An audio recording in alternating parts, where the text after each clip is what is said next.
तुमसा कोई प्यारा कोई मासूम नहीं है, क्या चीज हो तुम खुद तुम्हें मालूम नहीं है। लाखों है मगर तुमसा यहाँ कौन हंसी है, तुम जान हो मेरी तुम्हें मालूम नहीं है। तुम जान हो हमारे शानगर बस गुम होकर अपनी जानू अपनी प्यारी सी बेबो को देख रहे थे और निहार भी रहे थे।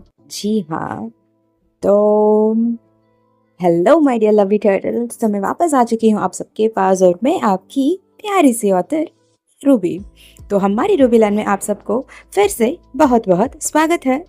तो हम कहाँ पर छोड़ कर आए थे यार? हमारी शानगर अपनी ईबो से सारे बातें बता रहे थे, अपनी सारी मन की ख्वाहिशें बता रहे थे और अपनी दिल की सारे दुख को बांट रहे थे। जी हाँ, ईबो भी सब कुछ सुन रहा था, क्यों क्या कैसे बचपन से लेकर आज तक वो क्यों गुस्से थे ईबो से और ईबो से ऐसा क्यों व्यवहार कर रहे थे और उनका सच्चा क्या था और मम्मी पापा के बारे में वो सब कुछ कुछ भी छोड़ा नहीं था यार। सब के बारे में बता चुके थे अपनी जानों से, अपनी ईबो से। जी हाँ, और हमारी ईबो भी उसकी पार्ट ऑफ लाइफ को हमारी शानगर से शेयर कर रहा था। जी हाँ, अब हम थोड़ा सा हमारी ईबो के बारे में देख लेते हैं और वो 20 डेज कहाँ गायब था हमारा भाव बे करके सुन भी लेते हैं, ठीक है? तो आप सब रेडी है आगे की कहानी को सुनने के लिए? जी हाँ, तो हम वहीं पे जाए हैं जहाँ पे हम छोड़ कर आए थे, उसी रूम पे जो नाइटलेस सिटी है, जो नाइट लाइफ है, और वहाँ पे वो जो ब्यूटीफुल पार्टी वाइब्स के साथ जो होटल था ना, उसी रूम के अंदर दोनों एक साथ लिपट कर सो रहे थे। जी, एक होकर सो रहे थे और हमारी शानगर गुम होकर अपनी भावबे को निहार रहे थे। जी, इतना भर भर के देख रहे थे, ईबो को निहार रहे थे। जी, उसे अपने अंदर समा रहे थे, उसे हक कर रहे थे, समेट रहे थे, अपने आप को एक ककून बनकर ईबो के अंदर घुस रहे थे। बस इतना ही कर रहे थे, उसे कैकेज कर रहे थे, उसे सॉफ्टली टच कर रहे थे और उसे हक करके सोने की भी कोशिश कर रहे थे। जैसा हमारा शन का घुम था ना, वैसा ही हमारा ईबो भी घुम था। जी हाँ, ये कुछ सोच रहा था, जो कुछ हो चुका था ना उसके बारे में फिर से सोच रहा था और वही बातों को फिर से दोहरा रहा था अपने दिमाग में और वो सारे बातें याद कर रहा था फिर से। और वो था and he cries and Shan Ibo just cups his cheeks and said, Shangar, क्या हुआ है? Suddenly Shan pushes him on the bed and he hovers over him. And Ibo was like, okay, if you want me, you can take me. And he was ready and he spread his hands and he just lied down there. And Shan came closer to his face and tears were rolling on his cheeks and dripping over Ibo's cheeks. हमारी ईबो को वो सब कुछ महसूस हो रहा था, वो जो पानी, वो जो आंखें और वहां से आने वाला इतना दर्द, सब कुछ फील हो रहा था। एक्चुअली ईबो भी रो रहा था यार, दोनों रो रहे थे। एंड शैन से marry me and Ebo was shock, क्या करके ईबो अचानक चिल्ला पड़ा था। मैरी मी, वादा करता हूँ जैसा उस दिन बोला था ना वैसा ही करूँगा, शादी करो मुझसे अभी इसी वक्त इसी क्षण से शादी करो। करोगे मुझसे शादी? क्योंकि सच में मैं तुमसे प्यार करता हूँ, प्यार में पड़ चुका हूँ, पागल हो चुका हूँ तुम्हारे प्यार में। जिस दिन मैंने तुम्हें पहले दिन देखा था ना, उस दिन तुम मेरे दिल में आ चुके थे, कब्जे कर चुके थे पहले ही दिन से। मैं डिनाई कर रहा था, तुम्हें पता है ना मेरे साथ क्या हुआ है करके शैन सब कुछ एक्सप्लेन कर रहा था ईबो से, लाइक उसकी मम्मी पापा के साथ जो कुछ हुआ था, उनके आंटी ने क्यों ये सब कुछ किया था और वो क्यों नफरत करता था हर किसी से और ईबो से भी नफरत क्यों करने लगा था, क्योंकि उसे लग रहा था ईबो यहाँ पे काम करता है, वो भी एक एस्कॉर्ट है करके उसे लग रहा था। और उस दिन जब शैन ने कहा मैं तुमसे वादा करता हूँ शादी करूँगा, सिर्फ एक स्वीट टॉक था, उसके लिए ईबो ने मान लिया था। उसे ऐसा लग रहा था कि बस ऐसा ही है करके उसे लग रहा था, तो मैं ऐसा क्यों हो करके उसे दर्द लग रहा था, वो गुस्सा था ईबो के ऊपर, वो मना क्यों नहीं किया था करके लग रहा था। और जब भी शैन बार बार उसे हर्ट कर रहा था, ईबो उसे मान क्यों नहीं रहा था, ये सारे बातें शैन बक रहा था और कह रहा था मुझसे शादी करो प्लीज करके पूछ रहा था। ईबो ने भी हाँ कह दिया। ये सारे बातें हमारे ईबो सोच रहा था और शैन को देख भी रहा था, लाइक अभी भी उसे अंदाज और वो एक्सेप्ट नहीं कर पा रहा था कि ये सच है, सच में हो रहा है करके, और घूर रहा था शान को। ईबो अब थोड़ा सा मुड़ चुका था और आंखों ही आंखों में देख रहा था शान को और घूर रहा था। और शान ने पूछा क्या हुआ करके आंखों ही आंखों में पूछ रहा था। फिर हमारे ईबो ने बोला एक्चुअली भोले ने ही पूछ रहा था जी, जवाब चाहिए उसे, और एक पूछ रहा था कि do you really love me and do you really feel for me like so much, is it true that you really love me करके पूछ रहा था। ये वही शब्द है जो अपोजिट है जब वो पहली बार पूछा था। जी हाँ, उस 20 डेज के पहले जब ईबो के साथ वो जबरदस्त कर रहा था ना, तब यही शब्द पूछ रहा था ईबो, क्योंकि उस दिन ईबो रोते रोते टूटते हुए अपने बिखरते हुए शब्दों से पूछ रहा था शान से कि do really not love me करके पूछ रहा था, do you really not feel anything for me, इतना सा भी आप मेरे लिए फील नहीं करते हो क्या, इतना सब कुछ होने के बाद भी आप मुझसे कुछ भी फील नहीं करते हो क्या, मेरे लिए कुछ प्यार नहीं है करके भीख मांग रहा था। लेकिन आज ऐसा नहीं था, ऑपोजिट क्वेश्चन था और इमोशंस और फीलिंग्स भी ऑपोजिट था, क्योंकि ईबो की आंखों में ना प्यार झलक रहा था, इतना प्यार भर भर के था। लेकिन वो क्वेश्चंस आ ही चुका था और शान शांत हो चुका था, क्योंकि अब उसे जवाब देने से ज्यादा दिखाना पड़ेगा उसकी जवाब को। अब ईबो को शान की शांति खा रहा था और वो पूछ ही चुका था उस शांति और चुप्पी को तोड़कर। एंड ईबो कह रहा था कुछ नहीं करोगे क्या करके पूछ रहा था। हाँ करूंगा ना, सब कुछ करूंगा ना, सिर्फ और सिर्फ तुम्हारे साथ करूंगा और जिंदगी के लिए तुम्हारा ही बनकर रहूंगा मेरी आखिरी सांसें तक, लेकिन शादी के बाद पूरा का पूरा अपना लूंगा कि कह रहा था। ईबो वाज लाइक हंस रहा था, सच्ची करके पूछ रहा था, डू ट्रस्ट मी करके पूछ रहा था, हाँ वादा करके पूछ रहा था, हाँ करके कह रहा था। तो they were like very happy and sweet. और भी बहुत सारे बातें बांट रहे थे दोनों एक दूसरे से। जी हाँ, बहुत बातें चल रहा था दोनों के अंदर। अचानक शनगो वाज लाइक उठकर बैठ चुके थे, क्योंकि अभी तक वो खडल कर रहे थे अपनी पिगी को, इतना क्यूट क्यूट गेस्चर्स दे रहे थे और उसे कभी कभी चुम्मा भी दे रहे थे, क्यूटली बिहेव कर रहे थे एक बन्नी जैसा। जी हाँ, और प्यार लुटा रहे थे ईबो के ऊपर। लेकिन अचानक उठकर बैठ चुके थे तो ईबो डर चुका था।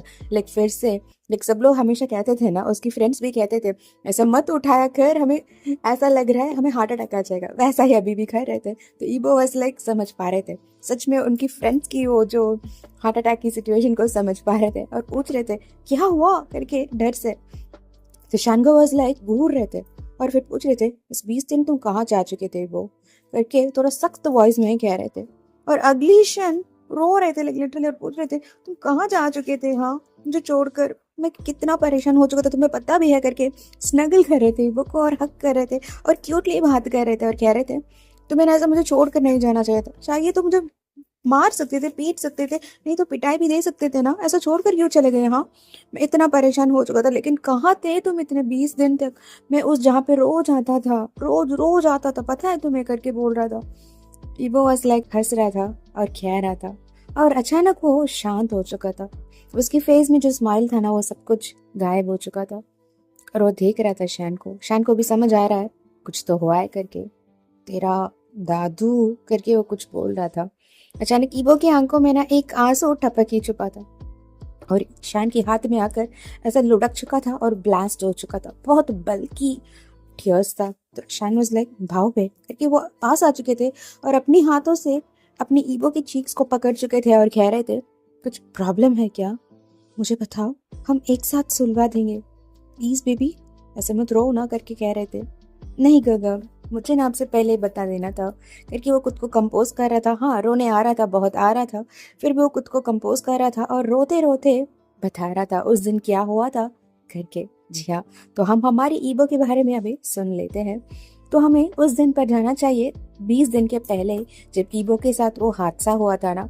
उस दिन सच में कहेंगे तो ईबो रोते रोते बाहर आ रहा था और इतना रो चुका था कि उसके आंखों के सामने कोई था, कौन था, क्यों था, कुछ भी उसे समझ नहीं आ रहा था। वो किसी को धक्का दे चुका था और जाने वाला था, रोते रोते दौड़ रहा था। किसी ने उसका हाथ को पकड़ चुके थे और वो कोई नहीं, हमारी शन है ना, उनका आंटी या फॉस्टर मदर या माँ ही कह सकते हैं यार, जो अपनाते हैं ईशान को, अब तक भड़ा किए है ना मैडम यू, वो थी। उसे देखने के बाद ना वो रो रहा था, उनकी आँखों में ना इतना आँसू टपक रहा था, वो ऐसे उसे साफ करते बात कर रहा था, "नहीं, मुझे माफ़ कर दीजिए, मुझे यहाँ से जाना है, मुझे यहाँ नहीं रहना है, मुझे मेरे दादू के पास जाना है", करके वो रो रहा था। आंटी उसे पकड़ चुकी थी और बिठा चुकी थी और पूछ रही थी, "बच्चा क्या हुआ तुम्हारे साथ? उस दिन भी मैंने देखा था शैन तुम्हारे साथ ज़बरदस्ती कर रहा था, कुछ कह रहा था, कुछ हो रहा था, अब मुझे बताओ बेबी क्या हो रहा है?" करके पूछ रहे थे। फाइनली ईवो टूट चुका था और सारे की सारे बातें आज स्टार्टिंग से लेकर अब तक जो कुछ हुआ था ना सब कुछ बोल चुका था। और वो ये कह रहा था, मुझे पता नहीं शैन को ऐसे क्यों मेरे साथ बिहेव कर रहे करके, मैंने कुछ भी नहीं किया था करके वो खुद के बारे में कह रहा था, लेकिन शैन के बारे में कुछ भी बुराई नहीं कह रहा था। आंटी वॉज लाइक, इस नालायक बच्चे को मैं क्या ही करूं करके उनको लग रहा था। उनकी मम्मा पापा कितना प्यार करते थे, अंतिम सांस तक जुड़े रहने के लिए उन्होंने फैसला लिया था। जी हाँ, वो जिंदा थी जब उनके पापा मर चुके थे और वो भी मरने के लिए जायज थी। वो अपने पति को अकेला छोड़ना नहीं चाहती थी। हाँ, उतना गहरा प्यार था, लेकिन ये बंदा इसको प्यार की एक लफ्जों की शब्द को भी समझ नहीं आ रहा है क्या? इतना प्यारा सा लड़का इतना फूट फूट कर प्यार कर रहा है उसके ऊपर, समझ नहीं आ रहा है कि उनको गुस्सा आ रहा था। और उन्होंने ईवो को पास ले चुके थे और जहाँ पे उनका एक छोटा सा प्लेस है ना वहाँ पे ले चुके थे और ईवो को पूरा पूरा ग्रूम कर चुके थे, उसे साफ कर चुके थे, नया कपड़े पहनवा चुके थे, लेकिन अभी भी वो कुछ दिख रहा था। उसकी नेक पोर्शन में वो रैश मार्क्स, हाथ की मार्क्स और जो फिंगरप्रिंट्स, ब्लड स्टेन्स, इतना स्कार मार्क्स और इतना स्क्रैच मार्क्स, और वो विजिबली दिख रहा था उसका जो अल्फा मार्क। जी हाँ, उसकी अल्फा ने उसे मार्क कर दिया था। उसके बाद भी ये इतना शब्द बोल सकता है उसके ओमेगा के ऊपर, ये तो इसे तो मुझे दंड देना ही पड़ेगा, उनको लग रहा था। उसके बाद खुद उन्होंने लेकर गए थे ईबो को अपनी आंटी और अंकल के घर पे। उन लोग तो बेचैन हो चुके थे यार, लाइक लिटरली 1.5 days हो चुका था खोया था, पता नहीं ईबो के फोन कुछ नहीं चल रहा था, कुछ भी नहीं। आंटी को पता है ईबो यहीं पे रहता है करके, क्योंकि उस दिन ईबो अपनी बैग को छोड़ के जा चुका था, इसीलिए वो आया था, क्योंकि कॉलेज तो जा नहीं सकता था, उनको पता चल चुका था ये भी उसी कॉलेज में पढ़ रहा है और फर्स्ट ईयर की स्टूडेंट है जो साइकोलॉजी पढ़ रहा है करके। ओके, अपना फर्स्ट सेमेस्टर अभी अभी शुरू हुआ है और कुछ 5 महीने हुआ है करके उनको सब कुछ पता चल चुका था, लेकिन उनको लग रहा था हम कॉलेज जाएंगे तो शैन से तो पक्का टक्कर आएंगे ही। तो इसीलिए उन्होंने सोच लिया था कि उसमें जो भी घर का एड्रेस था ना वहां जाने के लिए उन्होंने सोच लिया था और अपनी फोन को निकाल कर वो ओपन कर रहे थे। लेकिन उनको लग रहा था ये तो इम्पॉसिबल है, उसने पासवर्ड रखा होगा, वो होगा ये होगा करके वो सोच रही थी, लेकिन कुछ भी नहीं था, पूरा का पूरा साफ था। लाइक लिटरली उस फोन में कुछ भी नहीं था, कोई पासवर्ड नहीं था, ऐसा कुछ भी नहीं था। उसकी फोन में ना जीपे की ट्रांजैक्शंस भी था, फिर भी उसका भी कोई लॉक नहीं था, इतना साफ था। और वो ओपन करके देखा तो उसमें पहला कुछ 5 ही 5 नंबर्स था यार, लिटरली 5 ही 5 नंबर्स था उस फोन में। हाँ, उसमें एक पहला था उनका दादू का नंबर था और दूसरा था अंकल और तीसरा आंटी का था और चौथा वो ड्राइवर अंकल का था और पांचवा किसी और का था। और देखो तो किसका था यार, वो अपनी बेटा शैन का फोन नंबर था उसमें। लेकिन कॉल लॉग को चेक करने के बाद पता चला था उसमें से एक भी फोन कॉल कभी भी नहीं गया है करके। जी हाँ, ईबो के पास शैन का फोन नंबर भी था, लेकिन उसने एक बार भी शैन को परेशान करने के लिए कोशिश किया ही नहीं था। उस दिन भी नहीं जब शैन उसे रिजेक्ट कर रहा था, नेग्लेक्ट कर रहा था और उसे दूर भाग रहा था, उस दिन भी ईबो ने कॉल नहीं किया था, बस देख रही थी। उसके बाद उस फोन में ना बहुत सारे फोटोज था उस आंटी और अंकल के साथ। इनको पता है वो कौन है करके, वो थोड़ा सा बिग शॉट है। वो आंटी और अंकल जो है ना वन फैमिली का, उनका एक होटल है, एक बिजनेस है, ग्रोसरी आइटम्स यही पास में से वहाँ पे जाता है। उनका जो किचन आइटम्स है ना वहाँ के लिए यहाँ से भी किचन ग्रोसरीज आइटम जाता है। आंटी ने भी बहुत बार वहाँ जाकर वो डिलीवरी करके आई है। ओके, तो उनको पता है इन लोगों के बारे में, लेकिन ये बच्चा उस घर में करके उनके कुछ समझ नहीं आ रहा था। लेकिन वहाँ पे एक वीडियो था जिसमें हैप्पी बर्थडे कह रहे थे और बहुत सारे वीडियोस, क्यूट क्यूट वीडियोस था। उसमें एक भी ऐसा वीडियो नहीं था कोई गलत कह सकते थे, सिर्फ और सिर्फ एक वीडियो को छोड़कर, वो था शैन का वो वर्कआउट वीडियो। जी हाँ, वो भी उल्टा दिख रहा था। आंटी को समझ आ रहा था, लाइक वो सब कुछ समझ पा रही थी, फिर भी उनको एक अंदाजा चाहिए ना, एक कंफर्मेशन चाहिए ना, एक एक्सप्लेनेशन चाहिए ना, इसलिए वो लेकर जा चुकी थी और ईबो के घर में छोड़कर इसने सब कुछ बात कर लिया था उनसे। लाइक ईबो के साथ ये सब कुछ हुआ है, हम बात करेंगे, शैन अच्छा बच्चा है क्योंकि उन्होंने सब कुछ बताए थे, सुलाए थे। और मैडम यू है ना, उन्होंने बताया था कि ईबो को थोड़े दिन के लिए यहाँ से दूर भेजिए करके। एक्चुअली उन्होंने भी बताया था कि हमें भी थोड़ा दूर जाना है, कुछ इशू हो रहा है करके उन्होंने भी मैडम यू से बात किया था, लेकिन ईबो के पास कुछ नहीं बताए थे क्या मसला है करके। तो ये बात था कि हमारी अंकल थोड़ा खराब है तबीयत से जी, उनका तबीयत थोड़ा ठीक नहीं है अभी। इस बात को उन लोगों ने चुपका चुके थे, लाइक उन्होंने बताया नहीं कि ईबो से। ये खुद अंकल लैंड चाहते थे, ग्रैंडपा है ना, वो चाहते थे कि तब तक ईबो की सेमेस्टर एग्जाम खत्म न हो जाए, वो अपनी परीक्षा को खत्म न कर ले, जब तक कोई भी कुछ भी नहीं बोलेगा मेरे बेटे से। समझ आ रहा है ना आप लोगों को? मेरा पोता के पास कुछ भी शब्द नहीं जाना चाहिए। अगर मैं मर भी जाऊंगा ना, फिर भी उसकी पढ़ाई में कोई दखल अंदाजी होना नहीं चाहिए। जब उसका सेमेस्टर का एग्जाम खत्म हो जाएगा उसके बाद लेकर आइए, मैं मरूंगा नहीं करके उन्होंने इतना सख्त आवाज में बोल चुके थे। इसलिए उन लोग टाल भी नहीं पा रहे थे, ठीक है। इसीलिए जब भी ईबो पूछता था दादू कॉल क्यों नहीं करे, वीडियो कॉल क्यों नहीं करे, मुझे जाना चाहिए क्या, मुझे कुछ बेचैन लग रहा है, क्योंकि उसको लग रहा था, मैंने आपको पहले भी बताया था ना, अपने दादू के बारे में वो बहुत सोच रहा था, अपनी मम्मा पापा की यादें आ रहा था। उसे ऐसा लग रहा था कि दादू मुझसे दूर जा रहे करके, तो वो डर रहा था, इसीलिए वो पूछता था। लेकिन उन्होंने टाल लिया था हमेशा और पढ़ने के लिए छोड़ चुके थे। लेकिन बच्चा के साथ इतना सब कुछ हो चुका था, सुनने के बाद तो आंटी वेरी वेरी एंग्री थी। वेन आंटी है ना, वो बहुत ही एंग्री थी और उनको ऑलरेडी पता था, वो अंदाज लगा चुकी थी। जब ईबो के पास पहली बार वो किस हाल में आया था ना, उसे देखने के बाद उनको पता चल चुका था। वो जाकर पुलिस में कंप्लेन करने वाले थे, मेरे बच्चे के साथ किसी ने जबरदस्ती किया है करके। लेकिन ईबो हंस रहा था और उनको पता है ईबो किसी को भी छूने नहीं देगा खुद को। वो इतना तो सख्त था, इतना गुरूर था कि किसी को भी छूने नहीं देगा। जी हाँ, लेकिन वो किसी से प्यार करे और वो मांगे तो ये मना भी नहीं करेगा करके उनको पता था।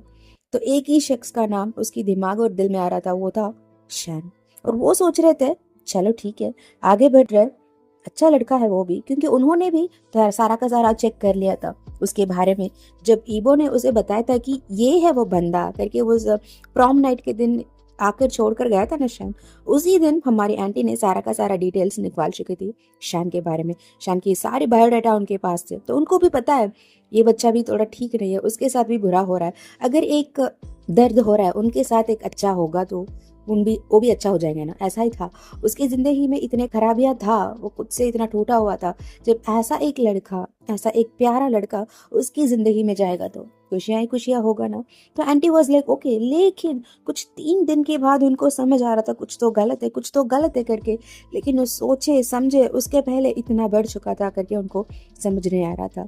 आंटी सारे बातें नहीं बताई थी कि उस दिन भी उसने फोर्स किया था, आज भी फोर्स किया करके, लेकिन वो कह रही थी झगड़ा कर रहे थे, कुछ हो चुका था करके। लाइक लोटस की पेटल्स होता है ना, जो पानी टच करे और ना टच करे, वैसा बातें बता रहे थे। लेकिन उनको समझ आ चुका था, वो भी बड़ी थे ना। और हमारी आंटी मैडम यू 90 डिग्री बॉ कर चुकी थी और माफ़ी मांग रही थी अपनी बेटे के लिए। और ईबो वाज लाइक नहीं नहीं, उनका कोई दोष नहीं है, मैं उनको परेशान कर रहा था करके ये सारे दोष अपने ऊपर ले रहा था। तो दोनों देख पा रहे थे कितना प्यार करता है ईबो करके। तो उसके बाद इन लोगों ने हमारे ईबो को वहां पे लेकर जा चुके थे। जी हाँ, वो तीनों लोग गए थे। ईबो वाज लाइक क्या हुआ, पिछली बार तो मैं जाकर आया था ना, वो सैटरडे की संडे 2 दिन गया था और वापस आया था क्योंकि वो बहुत मिस कर रहा था दादू को। उसके बाद कुछ 3 महीने हो चुका है, गया ही नहीं।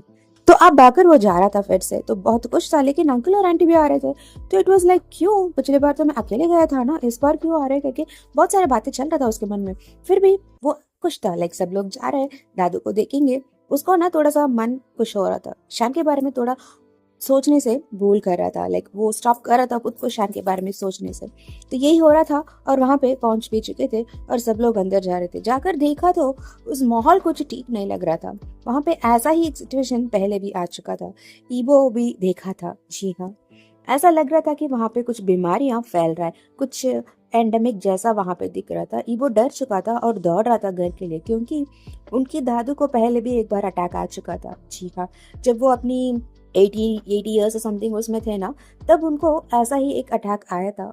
किसी ने ईबो को बताया था, तब जब तुम पैदा होने वाले थे ना, उसके पहले ऐसा ही एक बीमारी आया था, महामारी जैसा कह सकते हैं। उस समय पे इतना नहीं हुआ था, तो uncle was almost at the verge of dying, लेकिन वो बच चुके थे करके कह रहे थे। तो इस बार ईबो इतना डर चुका था और वहां पे जा चुका था और जाकर दादू को ऐसे ही पकड़ के हक कर चुका था और रो रहा था, दादू ये क्या हुआ, क्या हो रहा है यहाँ पे, हाँ ये ठीक नहीं है, आप ठीक हो करके से उनको टेक ओवर कर रहा था और देखभाल कर रहा था। लेकिन 1 वीक था जी, पूरा 1 वीक ईबो कहीं पर भी मुड़ा ही नहीं, जाया ही नहीं, अपने दादू के पास चिपकाए हुए बैठा था।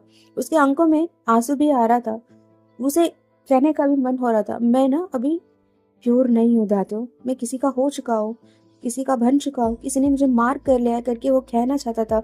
लेकिन उनकी दादू की बीमारियों को देखने के बाद ना उसे कुछ बोलने का मन ही नहीं हो रहा था और वो रो रहा था।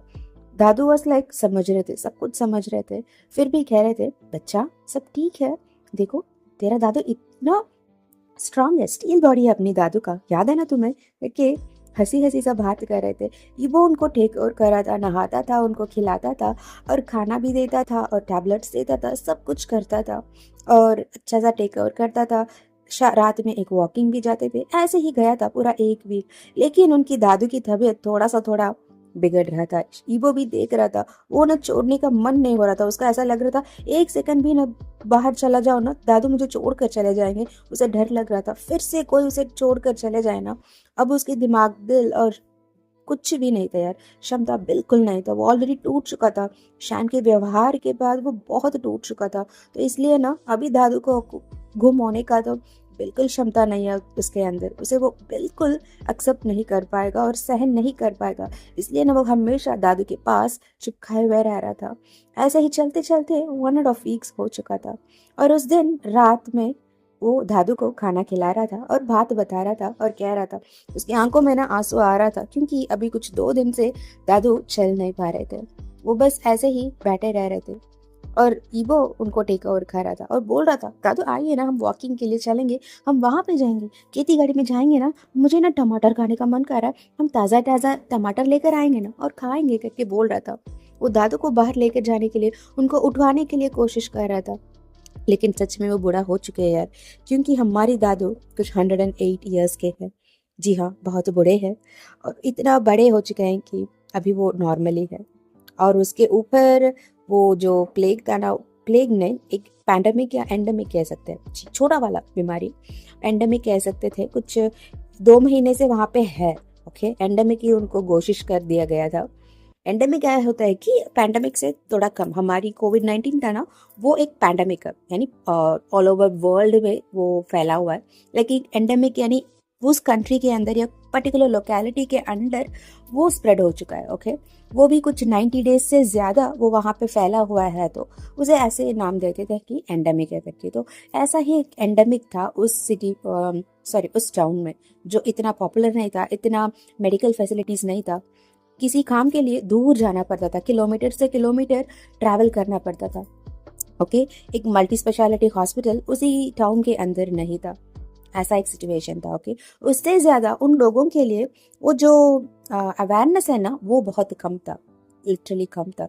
ठीक है, तो ये सब कुछ हो रहा था, तो हमारी दादू was like getting reduced in thing.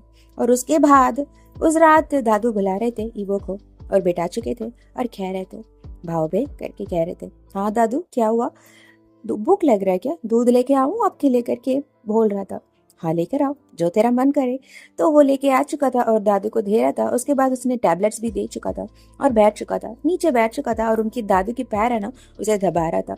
इतना काम करते हो ना तुम, मैं वापस आ जाऊं क्या आपके पास? आप वापस आ जाऊंगा और सब कुछ टेक ओवर कर लूंगा ना, फिर आप कोई प्रॉब्लम नहीं होगा, आप और भी 100 वर्ष जिएंगे ना, करके पूछ रहा था। दादू हंस रहे थे और बोल रहे थे, और 100 वर्ष जीना है? नहीं बाबा, इस शरीर के साथ ये 100 वर्ष ही काफी है। अगले जन्म में ना तेरा पोता बनकर जन्म लूंगा, ठीक है, करके बोल रहा था। ईबो की आंखों में आंसू आ रहा था, दादू ये क्या कह रहे करके। फिर भी वो हंस रहा था और कह रहा था, दादू ऐसे कैसे, मुझे तो आप चाहिए, अभी जैसे हो ना वैसा ही चाहिए, करके रोते रहते हंसते हंसते बातें कर रहे थे।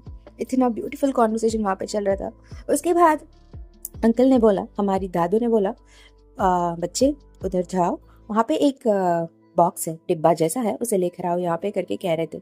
जी दादू करके उछल कूद कर वहाँ गया था और उसे लेकर आ रहा था और दे चुका था। उसके अंदर से बहुत सारे चीजों को वो निकाल रहे थे और ईबो को दे रहे थे और दिखा रहे थे और कह रहे थे, like this is the story of the lands. जी हाँ, या ये भी कह सकते हैं कि हमारी लैंड्स फैमिली की सीक्रेट्स था। जी हाँ, जो अपने मम्मा पापा का स्टोरी है ना, उसके बारे में ईबो को अभी तक पता नहीं था, जो सच्चा स्टोरी है, जो रियल स्टोरी था। ये भी एक तरफ की प्यार ही था। जी हाँ, इस स्टोरी से पहले से मैं आपको बहुत सारे वेराइटीज ऑफ और बहुत सारी रंग की बहुत सारी शेड्स ऑफ लव को मैं आपको बता रही हूँ, है ना। मैंने बताया था ना, हमारी ईबो और शान का एक रंग है। जी हाँ, उसका मैंने नाम रखी हूँ वादा। वैसा ही मैंने आपको हमारी वैन अंकल के बारे में बताया था ना, उनकी प्यार, और हमारी लैन अंकल के प्यार। उसके बाद हम अभी सुनेंगे हमारे लैन फैमिली की, ईबो की पापा और मम्मी का प्यार के बारे में। जी, ये भी एक और रंग है प्यार का। It's one of the multiple shades of love. जी हाँ, ये वाला प्यार है ना, ये ट्रस्ट से ब्लूम हुआ है। It's a love that was bloomed from trust. जी हाँ, और हमारे दादू बता रहे थे अपनी मम्मा पापा की सच्चा वाली प्यार की कहानियां को। जी हाँ, तो एक कुछ 40 इयर्स के पहले जाएंगे। ऐसा एक समय था कि एक लड़की थी जी, छोटा सा लड़की थी, कुछ अपनी टीन में थी, कुछ 17 या 18 इयर्स का थी। तो वो पढ़ना चाहती थी। उसने अपनी 10th ग्रेड तक खत्म किया था। उसके बाद उसे पढ़ने नहीं दे रहे थे, और उसका एक छोटा सा ब्यूटीफुल लड़की थी, एक चेयरफुल लड़की थी। उसे पढ़ने का बहुत शौक था, उसे बहुत कुछ एक्सप्लोर करने का शौक था। जी, इतना ब्यूटीफुल बटरफ्लाई थी, लेकिन उसके साथ कुछ हो रहा था, एक जबरदस्ती। जी, उनका मम्मा पापा नहीं था और उनकी फॉस्टर पेरेंट्स ने उसे जबरदस्ती किसी के साथ शादी करवा रहे थे। वो एक ब्यूटीफुल ओमेगा गर्ल थी और उसका नाम था ई। जी, और उसका किसी बुढ़े आदमी से, कह सकते हैं कुछ 40+ एज गैप था इस लड़की और उस अल्फा की। और उन लोग इसे उसको सेकेंड वाइफ नहीं कह सकते थे, 4th वाइफ बना रहे थे उस हरम में। ओके, तो इस लड़की को बिल्कुल मन नहीं था। एक उसी समय पे ये जहाँ पे हो रहा था कि युनमंग में। ओके, युनमंग में जो वाटर एरियाज है ना, वहाँ पे एक छोटा सा प्लेस में यहाँ पे इस लड़की के साथ जबरदस्ती हो रहा था, और वो कुछ भी नहीं कर पा रही थी, भागने की कोशिश कर रही थी, नहीं हो पा रही थी। बंद करके रखे थे उस लड़की को, वो रो रही थी। अचानक कोई आ चुके थे वहां पे उसे बचाने के लिए। जी हाँ, वो तो हमारा मास्टर लैन। वो यहाँ पे पास की घाव है हमारी कुसु, ये वाटरलैंड है, और वो ना माउंटेन्स है ना, उसकी नीचे वाले पोर्शंस में आते हैं। The shoot of the mountains में घुसो था। ओके, तो उन लोग यहीं से आकर वो जो भी सामान होता है ना, वो लेकर जाते हैं। खेतीबाड़ी की बार्टर सिस्टम भी वहां पे था, पैसा भी होता था, लेकिन बार्टर सिस्टम की तरफ से भी इन लोग यहाँ से वहां और वहां से यहाँ लेते रहते थे। तो उस गांव के मुखिया के एक लौता बेटे थे हमारे मास्टर लैंड। ठीक है, वो यहाँ पे आए थे और उनको पता चला था कि एक बच्ची के साथ ऐसा कुछ हो रहा है करके। वो गुस्सा हो चुके थे और आकर देख रहे थे, और उन्होंने शादी को रोक दिया था। उसके बाद उनको पता चला था कि जिस लड़की के साथ फोर्सफुली यहाँ पे शादी हो रहा है ना, वो एक 18 इयर्स की लड़की से शादी नहीं हो रहा था। उस लड़की का एज बस 15 इयर्स था, एक छोटी बच्ची थी। ओके, उसने अभी अभी अपनी 10th ग्रेड पढ़ रही थी, उसने खत्म भी नहीं किया था, यही सच्चाई है। लेकिन बातें और कुछ चल रहा था। ये अपनी 10th ग्रेड खत्म कर चुकी है, बड़ी सी लड़की है और कुछ 18 इयर्स की है, ऐसा वैसा बात करके एक बुड्ढे से शादी करवा रहे थे। लेकिन उनको इतना गुस्सा आ चुका था और वो उसे लेकर आने के लिए कोशिश कर रहे थे। लेकिन सब लोग कह रहे थे, तुम एक ओमेगा को ऐसे लेके नहीं जा सकते, तुम होते कौन हो उसे लेकर जाने के लिए, तुम्हारा और उसका क्या रिश्ता है करके पूछ रहे थे। उन्होंने सबके सामने उसे अपनी बीवी मान लिया था, उन्हें अपने ओमेगा मान लिया था, और सबने सामने कोशिश भी कर लिया था, और उनको लेकर आ चुके थे अपनी बनवाकर। जी हाँ, वो छोटी सी बच्ची थी, 15 इयर्स की थी, और उनका और इनका कुछ 15 इयर्स का एज गैप था। आपको समझ आ रहा है ना, वो 15 इयर्स की थी और ये 30 इयर्स के थे। he was on his 29 and the end of the 29 30 years होने वाले थे। 15 years of एज गैप थी।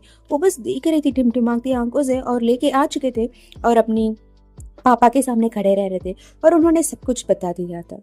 ये बच्चा है, इसके साथ ऐसा हो रहा था, इसीलिए मैंने शादी करके लेके आ चुका हूँ।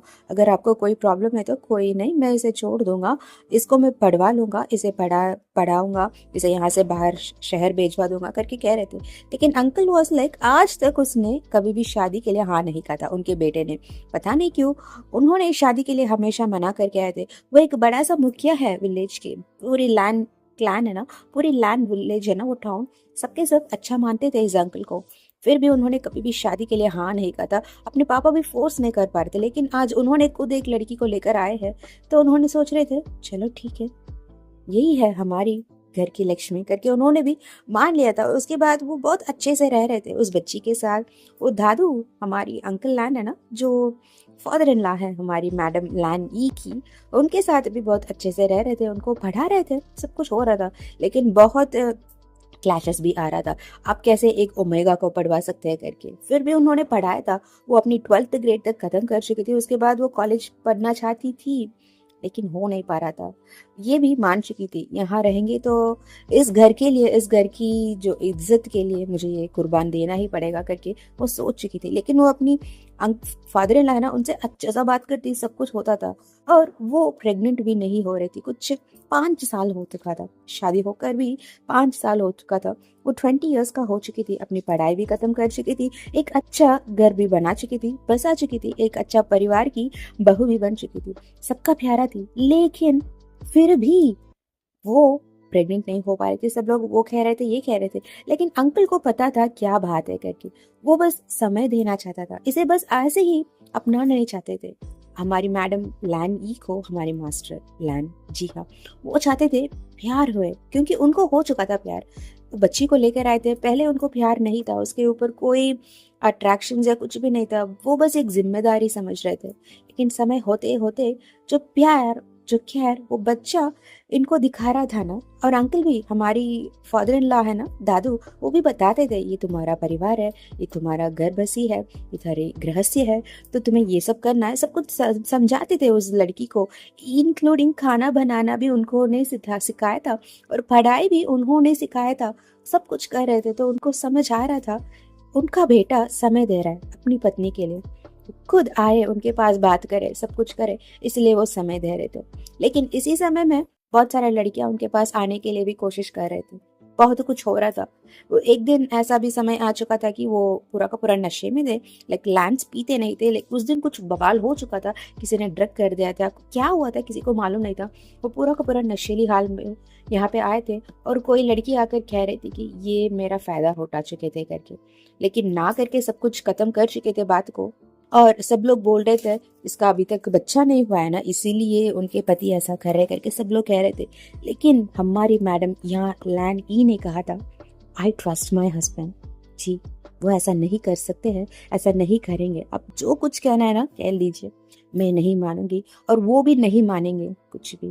क्योंकि उन्होंने कहा था एक ट्रस्ट वहां पे बढ़ रहा था, एक बिल्डिंग ब्लॉक जैसा वहां पे बड़ा हो रहा था, और उसके ऊपर ताज जैसा उनका प्यार बैठा रह रहा था।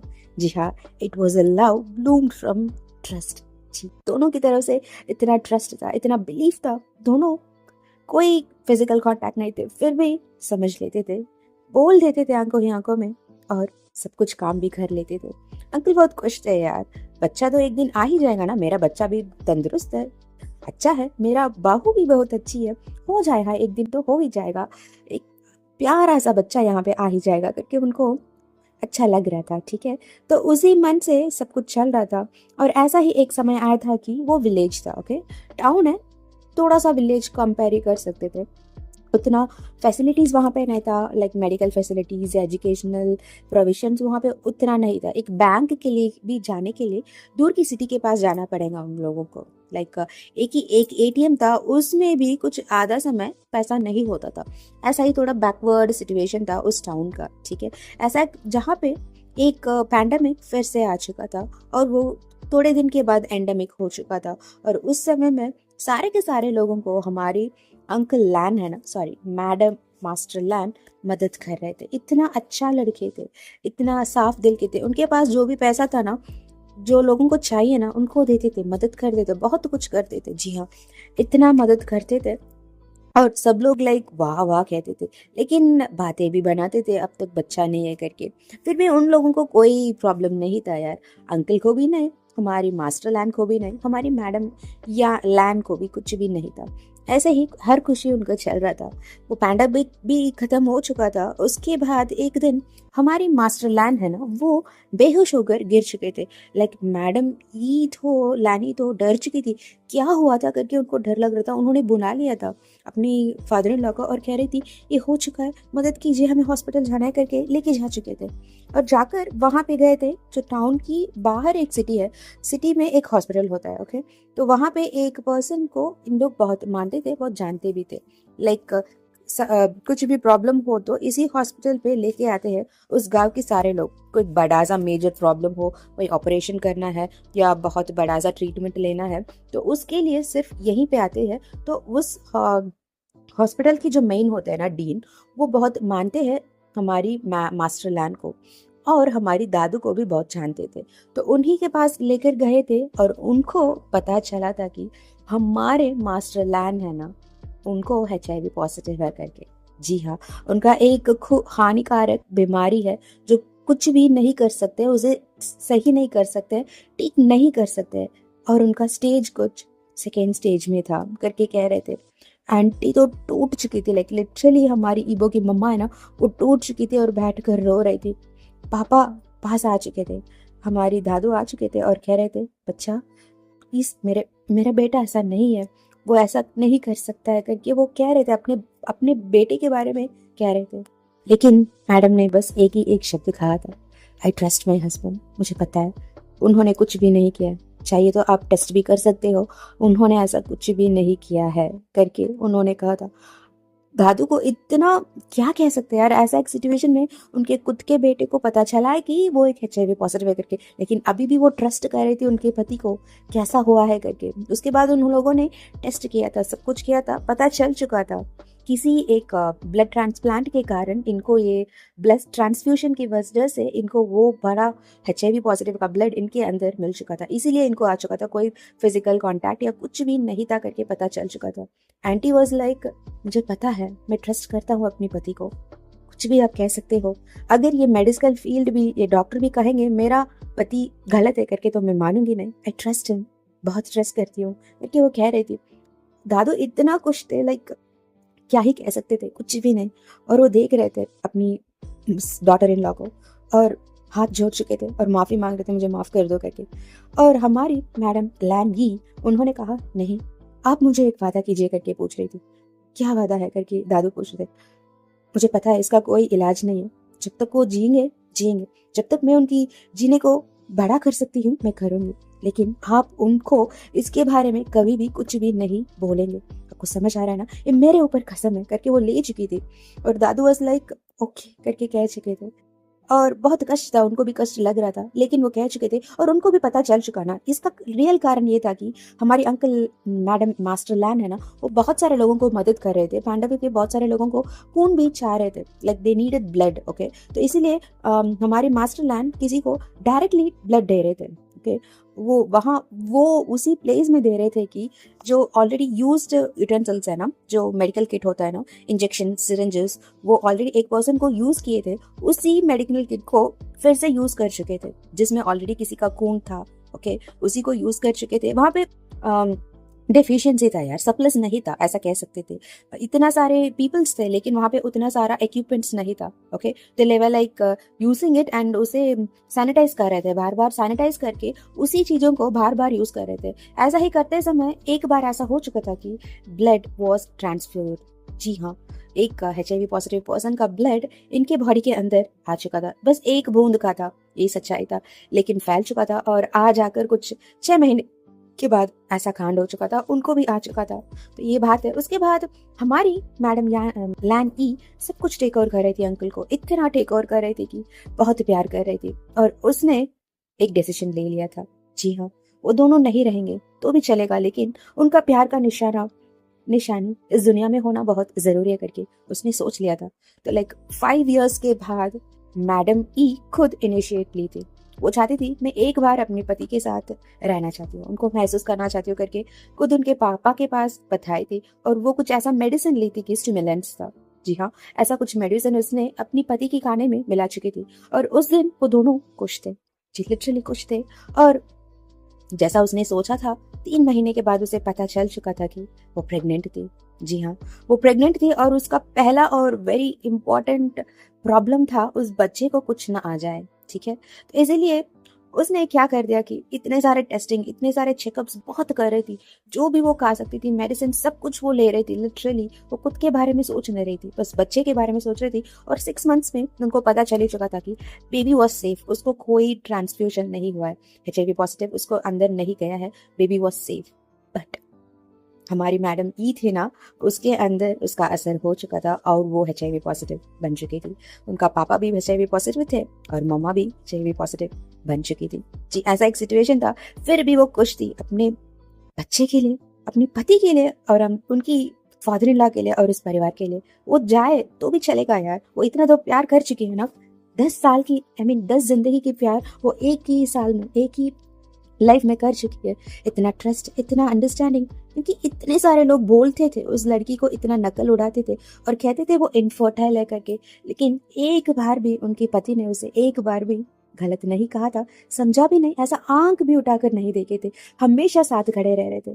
ऐसा एक आदमी जिसने एक जबरदस्ती से उसका शादी हुआ था, वो भी एक छोटे उम्र की लड़की से, लेकिन उन्होंने निभाया था प्यार से, ट्रस्ट से, इतना बिलीफ होकर। तो ये भी करती है, उससे ज्यादा करती है। सबको ऐसा लग रहा था यार, लिटरली सबको ऐसा लग रहा था वो हमारी मास्टर लैन है ना, वो टेक ओवर कर रहे थे मैडम लैन ई को। जी, उसको एक जिंदगी दिया है, उसे शादी किया है, ये किया है, वो किया, टेक ओवर करते हैं। लेकिन सच में कहेंगे तो ये करती थी। जी, ये टेक ओवर कर रही थी उसकी पति को और उसके परिवार को भी, खुद को कुर्बान देते हुए। तो ये हो रहा था और बच्चा बढ़ भी रहा था। जी हाँ, बच्चा बढ़ रहा था और वो वीक होते जा रही थी। उनको पापा को कुछ समझ नहीं आ रहा था, लेकिन दादू को सब कुछ समझ आ रहा था और वो रो रहे थे, बच्चा ऐसा मत करो ना, इस बच्चे को हम गिरा लेते हैं और तुम्हारे लिए कुछ ट्रीटमेंट के लिए देखते हैं ना, क्योंकि तुम्हारा अभी अभी इनिशियल स्टेज है। उनका पापा है ना, ईवो के पापा, उनका अभी 3rd स्टेज हो चुका था, तो उनको अभी सही करना इम्पॉसिबल है। जितना वो जी सकते हैं वो जिएंगे, ओके। लेकिन ये मम्मा अभी इनिशियल स्टेज में थी, फिर भी वो ना कह रही थी और वो सब कुछ कर रही थी अपने बच्चे के लिए। और कह रही थी मैं आपसे एक ही एक वादा मांगता हूँ, आप मुझे दोगे क्या करके पूछ रही थी। जी बाबा, बताओ क्या चाहिए तुम्हें, कुछ भी दूंगा ना करके, बस बस यहाँ से जिंदा वापस आ जाओ, मेरे लिए, हमारे लिए, तेरे पति के लिए, तेरे बच्चे के लिए करके कह रहे थे। आप हो ना, आपने मुझे देखो और किया था ना, आपने जितना परवरिश आपके बेटे को दिए है ना, वो सब कुछ आपके पोतों के वो दीजिए, काफी है। मेरा जरूर नहीं है यहाँ पे, आप है ना, काफी है।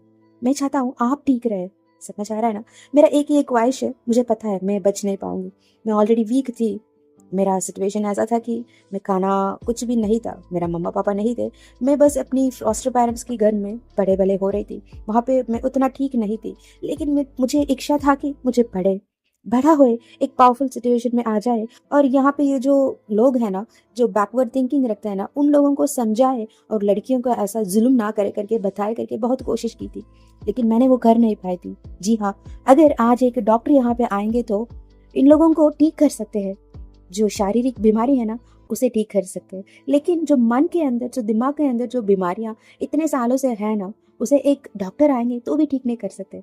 लेकिन एक टीचर, एक अध्यापक यहाँ पर आएंगे तो बता सकते हैं। जो बूढ़े हो चुके हैं ना, उनके साथ हम कुछ कर नहीं सकते, उनको हम बेंड नहीं कर सकते, बस फट जाएंगे, तोड़ जाएंगे। लेकिन आगे आने वाले पीढ़ियों को तो हम बदल सकते हैं ना, उनको समझा सकते हैं ना, सिखा सकते हैं ना, क्या अच्छा है, क्या बुराई है, क्या सच है, क्या गलत है, सब कुछ हम बता सकते हैं ना। उनको एक अच्छा परवरिश दे सकते हैं ना, उसके लिए एक अच्छा अध्यापक की जरूरी है। वो आकर यहाँ पे अच्छा सा शिक्षण दे इन लोगों को। पढ़ाई है लड़कियों के लिए, ओमेगा हो, मेल हो या फीमेल हो, कुछ भी हो, उन लोगों को भी पढ़ना है, पावरफुल होना है, इंडिपेंडेंट होना है, उसको भी काम करना है। बस यहाँ ऐसे ही किचन में पड़े नहीं रहना है, सब कुछ उसे कहना है। तो मैं चाहता हूँ मेरा बच्चा एक अध्यापक बने। मैं चाहता हूँ हमारे परिवार में कोई भी नहीं पढ़े है। हाँ, हमारे पास पैसा है, इतना है कि 10 जनरेशन तक बैठ कर खा सकते हैं, किसी को खिला भी सकते हैं, लेकिन तो सच्चा वाला पावर वो है पढ़ाई। जी, एजुकेशन ही सच्चा पावर है। मैं चाहता हूँ मेरा बच्चा, उसका बच्चा और आगे आने वाला सारे के सारे पढ़े लिखे, बड़े हुए वापस इसी गांव पे आए और यहाँ के लोगों को समझाए और सुधरे। जिसने मुझे शादी करने के लिए फोर्स किया था ना, उसके पास मेरे बच्चे के बच्चे जाए और कहे उनके बच्चे को फिर से ऐसे जुल्म ना करे। तो मैं वो चाहता हूँ दादू करके वो पूछ रही थी। Uncle was like, Dadu was like, करूँगा ना, सच में करूँगा बच्चा, बस तुम वापस आ जाओ मेरे पास करके पूछ रहे थे। हाँ मैं भी कोशिश करूँगा ना, मैं भी कोशिश करूँगी, पूरा का पूरा कोशिश करूँगी, लेकिन मेरे बच्चे के सामने कुछ भी नहीं, ठीक है करके वो कह रही थी। तो ऐसे ही समय भरते जा रहा था और थोड़ा सा न्यूज भी स्प्रेड हो रहा था, लाइक कुछ HIV पॉजिटिव ऐसा कुछ है करके कह रहे थे, ठीक है। और उस हमारी मास्टर लैंड के बारे में भला बुरा कह रहे थे, लेकिन उस सारा का सारा ब्लेम आंटी ने खुद के ऊपर ले लिया था और कह चुकी थी ऐसा कुछ भी नहीं है, मेरा हस्बैंड बहुत ठीक है, वो बहुत स्ट्रांग है, बहुत सुरक्षित है और सेफ भी है, उनका कोई बीमारी नहीं है, मुझे भी कोई बीमारी नहीं है करके वो कह चुकी थी। लिटरली उन्होंने झगड़ा किया था सबसे। ऐसा कोई भी बात करे ना अपने पति के ऊपर थोड़ा सा भी आंख उठाकर देखे या कुछ बुरा बोलने के लिए कोशिश भी करे या सोचे भी ना, ये वहां पे खाली बनकर जा जाती थी और सबको खत्म कर लेती थी। इतना प्यार जो करती थी, उसका प्यार जो ट्रस्ट से आगे बढ़ा था ना, अभी भी वो ट्रस्ट था, सिर्फ और सिर्फ ट्रस्ट, बिलीफ था, इतना गहरा था कि क्या ही बता सकते थे। तो ये हो रहा था, होते होते होते वो दिन भी आ चुका था और वो अपनी लेबर पेन में थी और उनका बच्चा भी आ चुका था। जी हाँ, एक प्यारा सा ओमेगा बॉय पैदा हुआ था और वो था हमारा प्यारा सा ईबो। और 2 दिन के बाद उनका मृत्यु भी हो चुका था। पता नहीं क्यों, लेकिन उसकी बॉडी वो सह नहीं कर पा रही थी, लिटरली सह नहीं कर पा रही थी और वो बस ऐसी ही मर चुकी थी। लेकिन वो रो रही थी, मैं ना अपनी बच्चों को अभी दूध भी नहीं दे पाऊंगी ना, कितना दुष्ट माँ होना करके कह रही थी। लेकिन अपनी बच्चे है ना, उसके लिए एक लेटर, एक डायरी, सब कुछ उसने लिख लिया था और उसमें सब कुछ था।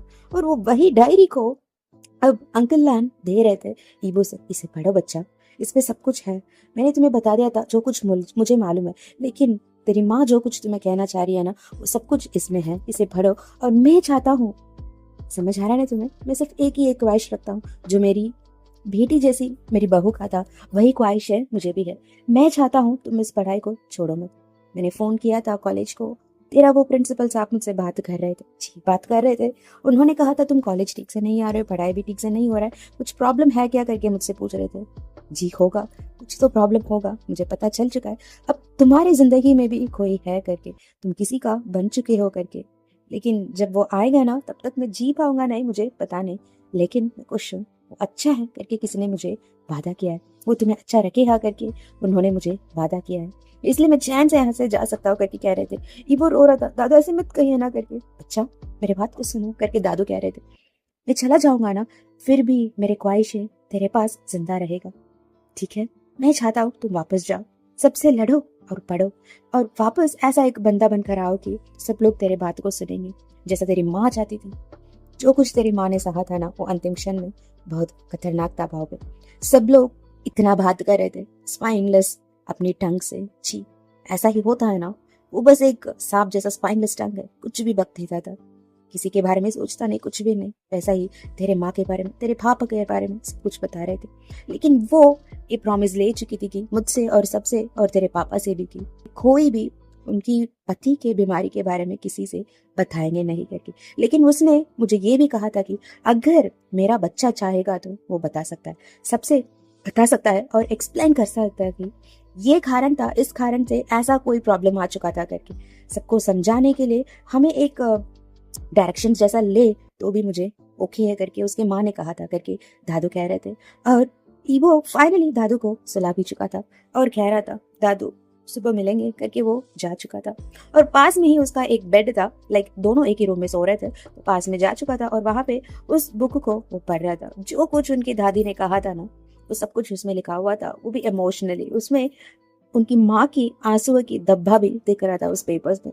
उसे पकड़ चुका था और हक कर चुका था और कह रहा था मैं पढ़ूंगा ना, पक्का मैं पढ़ूंगा और एक टीचर बनकर वापस आऊंगा ना मम्मा, प्रॉमिस, दादू के लिए भी वापस आऊंगा और इस पूरे प्लेस को ना मैं अच्छा बना दूंगा, सबको इतना शिक्षा दूंगा और अच्छे रूट में लेके जाऊंगा। जैसा आपके साथ हुआ था ना बाल विवाह, ऐसा किसी के साथ फिर से ना हुए, उसका मैं पूरा का पूरा कोशिश करूंगा। जी मम्मा, आई प्रॉमिस यू करके वो रोते रोते रोते रोते सो चुका था। जी हाँ, वो सो चुका था और वो सारे बातें खत्म भी हो चुका था।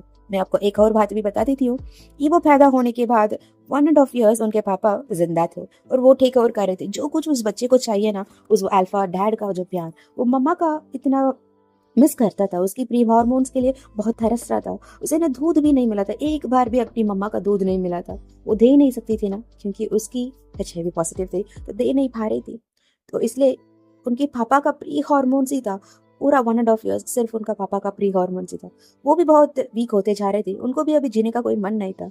जो प्यार उनकी पत्नी से करते थे, जो कुछ वो उनके लिए करके जाई है ना, तो बहुत बड़ा था। वो चाहते थे जल्द से जल्दी मैं भी अपनी पत्नी के पास वापस जाऊं और उनसे घुल मिल जाओ करके वो सोच रहे थे। उन्होंने कुछ नहीं किया था, लेकिन फरिश्तों का यही इच्छा था शायद। कुछ 2 इयर्स के बाद उनका भी हो चुका था निर्णय जी। और दादू वाज लाइक ओके, वो भी देखते थे, वो दर्द में थे, उनका इतना दर्द से सहना पड़ रहा था। वो खुद अपने बेटे को इतना दर्द से सहते हुए रोते हुए देख रहे थे, लेकिन अपने पापा के सामने दिखाते नहीं। वो अच्छा एक्शन करते थे कि मैं ठीक हूँ पापा, लेकिन अंदर रूम में रोते थे, रूह रूह उनको कांपता था। वो पेन इतना ज्यादा हो रहा था। वो सारी फाइनल स्टेज ऑफ वो एचआईवी को पास करते हुए फाइनली उनका डेथ हो चुका था। तो ये हुआ था उनके पापा के साथ। और उनका दादू भी ठीक है, ये पेन मेरी बहू ने सहा नहीं जी। सबको वो अच्छा ही ले रहे थे, ऐसा कहते हैं ना, जो कुछ भी हो रहा है अच्छाई के लिए हो रहा है करके वो ऐसे ले चुके थे। और इन सारे बातों को अपने दिल के अंदर लॉक कर चुके थे। और उस दिन से लेकर इस दिन तक उनका एक ही क्षमता था, उनका पोता पढ़े और आगे बढ़े। तो ये सब कुछ ईबो सोच रहा था और सो भी चुका था। और 2 दिन के बाद ऐसा ही जैसा रोज हो रहा था वैसा ही उस दिन भी ईबो जाकर अपनी दादू को उठा रहा था और बोल रहा था, दादू उठाइए, आपने बोला था आप मुझे खाना बनाने के सिखाएंगे करके, जैसा आपने अब मम्मा को सिखाया था ना, उठो उठो, हम आज जाकर कुछ वो लेकर आएंगे, गूसबेरीज लेकर आएंगे, बैम्बू शूट लेकर आएंगे, सब कुछ आज हम खाना बनाएंगे, ठीक है, उठिए उठिए करके कह रहा था। लेकिन दादू उठे नहीं जी, वो भी चल बसे थे। और Ebo was like shattered, literally shattered. उसके बाद उनके पास सिर्फ वो अंकल और आंटी जो वेन है ना, वही थे आखिरी समय तक। शुरू से लेके आखिरी समय तक वो ढाल बनकर वहां पे खड़े रह रहे थे। जैसा हमेशा होता था ना, प्रॉपर्टीज वो ये किसके पास क्या दे बांटना, ये ऐसा कुछ भी नहीं हुआ था, क्योंकि ईबो स्ट्रांग था इस बार। इतना स्ट्रांग हो चुका था कि सबको अकेले फेस कर रहा था। हाँ, हमारे वेन आंटी और अंकल पीछे थे, खड़े रह रहे थे, शील्ड बनकर, एक ढाल बनकर, लेकिन फर्स्ट लाइन वॉरियर बनकर ईबो सबको फेस कर रहा था और वो सब कुछ सॉर्ट आउट कर चुका था। उनका एक और जो जाने मन और बहुत फेवरेट और बहुत अच्छा दोस्त थे, जियांग फेंग, जो युनमेंग में रहते थे, वो पास ही यहीं पे बहुत पास है। लाइक ये कह सकते हैं कि कुछ 5 मिनट्स की दूरियां है उनकी घर और हमारी लान अंकल की घर। ओके, उनके पास ईबो ने सब कुछ छोड़ दिया था। वो ट्रस्टेड पर्सन थे, उनके पास जहाँ यहाँ पे जो कुछ भी हो रहा है ना, जो हार्वेस्टिंग ये वो सब कुछ उनके पास छोड़ चुका था। और उसने कह दिया था, आप इसे टेक ओवर कीजिए, मैं यहाँ पे आते रहूंगा, कुछ भी हो आप इसे इस अकाउंट में जमा कर दीजिए, ये वो सब कुछ उसने सॉर्ट आउट कर दिया था। और उसने बोल दिया था, जब मैं अपनी कॉलेज को खत्म करूंगा ना, यहाँ पे वापस आ जाऊंगा, उसके बाद टीचर ट्रेनिंग के बारे में मैं सोच लूंगा करके ईबो ने कह दिया था। और सब कुछ सॉर्ट आउट करके कुछ 20 दिन हो चुका था इस सारे काम को निपटाने के लिए। उसके बाद एक दिन भी उसने वेट नहीं किया था। उसका वो मॉर्निंग होना था ना, जो 18 डेज के बाद होता है, वो सब कुछ खत्म हो चुका था और ईबो वापस आ चुका था। इस बार ना उसे शान भी कोई रुकवाएगा नहीं रुकवाएगा, नहीं रुकवा सकता था। उसका मन अब शील्ड हो चुका था, इतना आयन क्लैड हो चुका था कि वो वापस आ चुका था और वहां पे खड़े रह रहा था। और उसे पता है शान भी उसके पास आएगा करके, क्योंकि जो प्यार सुबह ईबो ने देखा था ना शान की आंखों में, वो समझ चुका था शान भी बदल चुका है करके। और ईबो को तो ऑलरेडी पता था ना शान के साथ जो कुछ भी हुआ था, एड मैडम यू ने सब कुछ बता दिया था। जी हाँ, शान के साथ भी वही हुआ था ना, धोखा हुआ था उसके साथ भी। उसकी जो सबॉर्डिनेट्स थे, उनकी मम्मा पापा की खुद की कंपनी के सबॉर्डिनेट्स और डायरेक्टर्स पीछे से ये कह रहे थे कि ताकि उनका प्रॉपर्टी उनको मिल जाए और जो सीईओ का पोजीशन इनको मिल जाए। उनका चाल अच्छा भी निकला था, इसीलिए शान ने बिजनेस मैनेजमेंट नहीं लिया था। वो अभी वहां जाकर सीईओ कैसे बन सकता है, लाइक वो तो एक अलग प्रोफेशन ले चुका था, ठीक है ना। सो शान वाज लाइक ओके, जो कुछ हो रहा है होने दे, अब भी मैं जो कुछ हो रहा है उसे देखूंगा करके उसने सोच लिया था। तो ईबो को भी पता है शान का भी अभी सिचुएशन कुछ अच्छा नहीं है करके। तो ये सब कुछ हुआ था करके ईबो अपनी शान से कह रहा था। तो ये बातें खत्म हो चुका था और ईबो सब कुछ कह चुका था शान से। शान वाज लाइक आओ बे, दादू चल पड़े क्या, मैंने देख नहीं पाऊंगा क्या करके रो रहे थे। ईबो वाज लाइक हाँ जा चुके हैं, क्या करो अब, तुम्हें ही मुझे पूरा का पूरा देखभाल करना पड़ेगा, पूरा का पूरा करके कह रहे थे। वादा करके शान ने फिर से कहा। ईबो हंस रहा था और बोल रहा था निभाओगे इस बार करके पूछ रहा था। जिंदगी जिंदगी के लिए जी निभाऊंगा, आपकी हुक्म करके कह रहा था। ऐसे ही चलते चलते सब कुछ खत्म भी हो चुका था। जी हाँ, वो रातें खत्म, वो दिन भी खत्म हो चुका था और उनकी जो गम भरी जिंदगी था ना, जो दुख और गम से भरा हुआ था ना, वो सब कुछ खत्म हो चुका था और उनका हंसी सा एक प्यारा सा जिंदगी शुरू हो चुका था। फाइनली दोनों बाहर आ चुके थे उस होटल रूम से और चलते चलते जा रहे थे। दोनों की आंखें एक दूसरे से मिल चुकी थी और घुल चुकी थी। इतना प्यारा सा नजरे था और नजरिया था और इतना प्यार भर भर के था दोनों के अंदर। दिख रहा था यार, झलक रहा था। कोई भी देखे ना समझ जाएंगे, सिर्फ एक ही एक आंख से भी देखे तो भी समझ जाएंगे इनका जो बढ़िया सा प्यार को। और हमारी शान का ना निहार रहे थे अपने भाव को और उनके दिमाग में एक ही एक गाना गूंज रहा था। चलो हम भी जरा सुन लेते हैं उसे। तुमसा कोई प्यारा कोई मासूम नहीं है, क्या चीज हो तुम खुद तुम्हें मालूम नहीं है। लाखों है मगर तुमसा यहाँ कौन हंसी है, तुम जान हो मेरी तुम्हें मालूम नहीं है। हमारी शान को तो अपनी भाव को निहारने से पीछा नहीं छोड़ेंगे। जी हाँ, और हमें तो इस चैप्टर को खत्म करना है ना। जी, उनको हम यहीं पे छोड़ देते हैं एक दूसरे को देखने के लिए और निहारने के लिए, और हम आपको अगले चैप्टर में जल्द ही मिलेंगे। जी हाँ, आपकी रूबी है और thank you so much for staying all tuned अब तक के लिए। और जैसा मैं हमेशा आपको कहती हूँ, हिंदी मेरी फर्स्ट लैंग्वेज नहीं है, तो मिस्टेक्स आया होगा, माफ़ कर दीजिए भाई और थोड़ा एडजस्ट कर लीजिए, ओके ना। और जैसा था करके ज़रूर कमेंट सेक्शन में बताइए मुझे, कोई मिस्टेक्स हो या कुछ बदलना है, कुछ भी हो यार, मुझे थोड़ा इम्प्रूव करने का मन कर रहा है, इसलिए बता दीजिए ना प्लीज़, ओके। जो भी हो बता दीजिए और एक लाइक और एक सब्सक्राइब ज़रूर बनता है ना, अच्छा है ना। तो एक लाइक डाल दीजिए भैया, और फिर से मेरी आवाज़ को और हमारी कहानी को सुनना है तो सब्सक्राइब भी कर लीजिए। जी, पसंद आ रहा है तो ज़रूर कीजिए। तो हम अगली चैप्टर में हमारी वादे के साथ फिर से मिलेंगे और मैं आपकी Ruby here. Bye bye guys.